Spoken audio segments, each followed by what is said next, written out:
दक्षिण भारत की हरी भरी पहाड़ियों और मंदिरों के बीच एक विशाल और भव्य राज्य था, अनंतपुरम। इस राज्य का राजा था राजा वीरेंद्र वर्मन। उसका महल सोने से सजा हुआ था।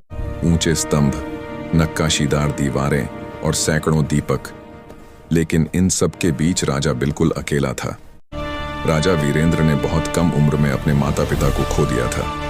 तभी से वह पूरे महल में अकेला रहता था। उसके पास धन था, शक्ति थी, सम्मान था, लेकिन कोई अपना नहीं था। हर शाम जब सूर्य अस्त होता, राजा महल की छत पर खड़ा होकर दूर क्षितिज को देखता और सोचता, इतना बड़ा महल है, लेकिन मेरा घर अब भी अधूरा है।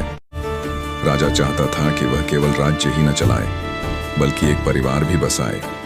उसे ऐसी रानी चाहिए थी जो सिर्फ सुंदर ही नहीं, बल्कि दयालु, समझदार और सच्चे मन से प्रेम करने वाली हो।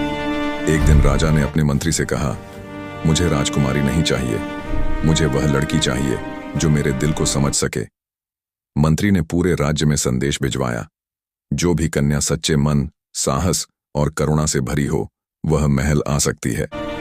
कई राजकुमारियां आईं, लेकिन राजा का मन किसी से नहीं जुड़ा। फिर एक दिन मंदिर में पूजा के समय राजा की नजर एक साधारण सी लड़की पर पड़ी, अनया।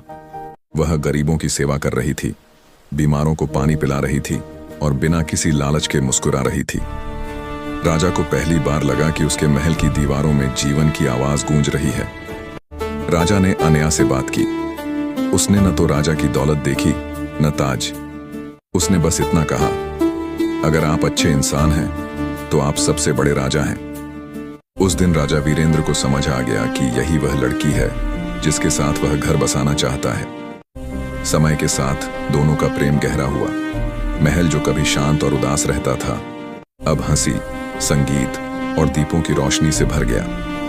राजा ने सादगी से अनया से विवाह किया और अनया ने रानी बनकर भी अपना सरल स्वभाव नहीं छोड़ा। कहते हैं, राजा को राज्य ने महान बनाया, लेकिन प्रेम ने उसे इंसान बनाया।